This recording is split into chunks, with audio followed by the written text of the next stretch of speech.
Washington. Boiled down, President Joe Biden's argument for running for a second term rather than ceding the ground to the next generation is that he is the Democrat most assured of beating former President Donald Trump next year. But a striking new poll challenged that case in a way that had much of the Capitol buzzing the last couple of days.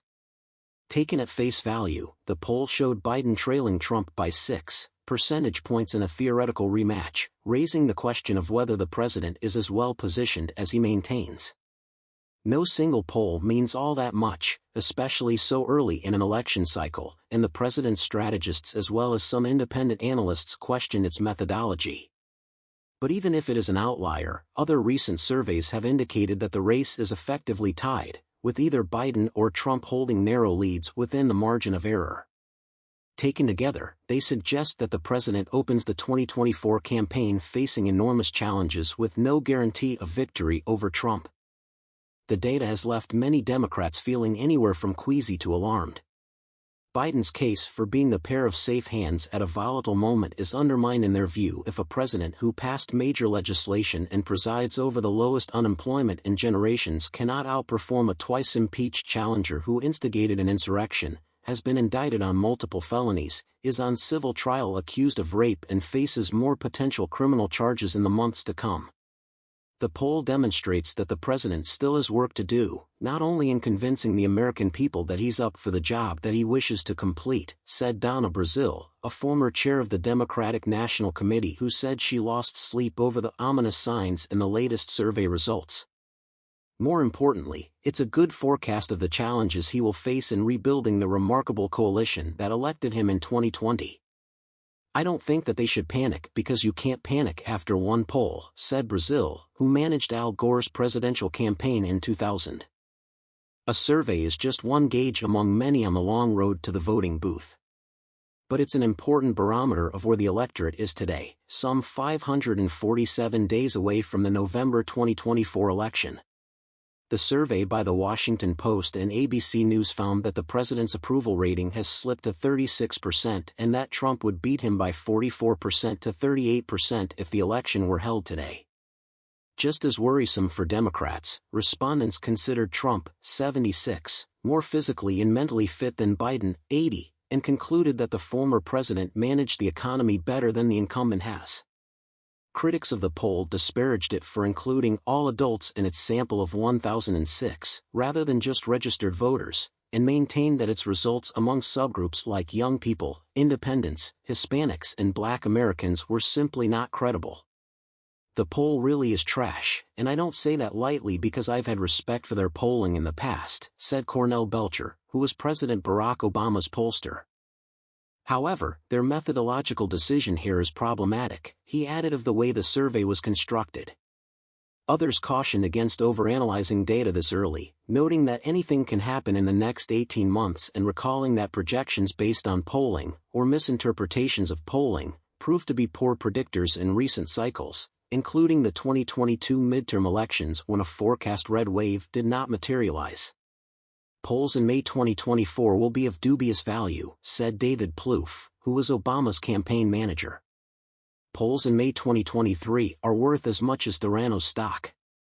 The White House expressed no concern over the latest surveys. President Biden's average job approval is higher now than in early November when poll-based reporting widely prophesied a supposedly inevitable red wave that never arrived, said Andrew Bates, a White House spokesperson. Kevin Munoz, a spokesperson for the fledgling Biden campaign, said the president would win on issues like lowering prescription drugs and protecting Social Security. Americans voted for Joe Biden's America in 2020 and 2022, and regardless of what today's Beltway insider says, they will again in 2024, he said.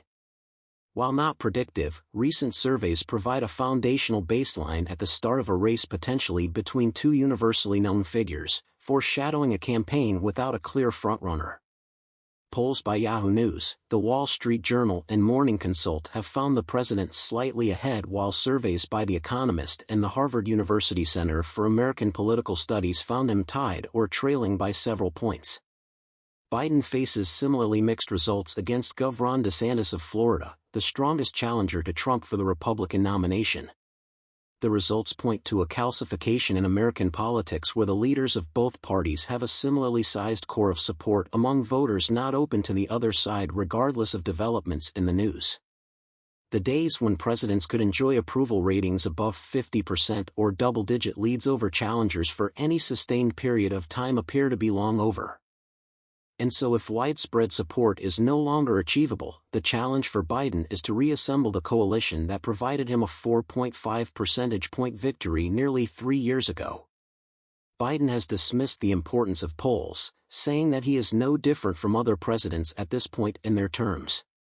Every major one who won re-election, their polling numbers were where mine are now, he told Stephanie Ruhle on the 11th hour on MSNBC on Friday. But in fact, only 2 of the past 13 presidents had approval ratings lower than Biden has at this point, according to an aggregate compilation by 538.com, Trump and Jimmy Carter, both of whom lost re-election. More encouraging for Biden is the example of Ronald Reagan, who was just 1/10 of a point above where the current president is at this stage of his presidency, but came back to win a landslide re-election in 1984. Whit Ayers, a Republican consultant, said it was telling that Biden was essentially tied or behind a former president carrying more baggage than a loaded 747 and warned Democrats against complacency. Democrats are in denial if they think Biden cannot lose to Trump in 2024, he said. Trump can most certainly win. Joe Biden is asking the country to elect a candidate who will be 82 years old, who has clearly lost a step, running with a vice president whom almost no one in either party thinks is ready for prime time. The post-ABC poll and other surveys contain grim news for Republicans as well. While Trump leads or keeps relatively even with the president, he may have a ceiling beyond which he cannot rise, while Biden can still win over ambivalent independents who dislike the former president, analysts said. While the poll is not great news for Biden, it's not great news for the Republicans either, said Anna Greenberg, a Democratic pollster. Only about a third say they are strong supporters for Biden, DeSantis, and Trump. It feels more unsettled than anything else. She said that the real choice between Biden and Trump, should it come to that, would force ambivalent Democrats and independents to come off the fence. I noticed more softness among Democrats, but I have no doubt that no matter what skepticism Democrats tell pollsters right now, they are going to vote for Joe Biden, she said. Stuart Stevens, who ran Mitt Romney's campaign against Obama in 2012 and is a vocal critic of Trump, noted that the Republican establishment worries that the former president cannot win even though he leads in some polls. We seem to be in this weird moment when Republican elite are panicked that Trump can't beat Biden, he said. I think that's because they know that Trump is deeply flawed. David Axelrod, the former Obama senior advisor who was on the other side of that race from Stevens, agreed with his assessment. What Biden has that no one else does is a record of having beaten Trump, which weighs heavily in conversations among Democrats about the race, Axelrod said. He also has a record to run on and a party out of the mainstream on some important issues to run against, with a deeply flawed frontrunner. The worry for Democrats is that the re-elect is subject to a lot of variables Biden can't entirely control, including his own health and aging process, Axelrod added. Any setback will exacerbate public concerns already apparent in the polls about his condition and ability to handle 4 more years.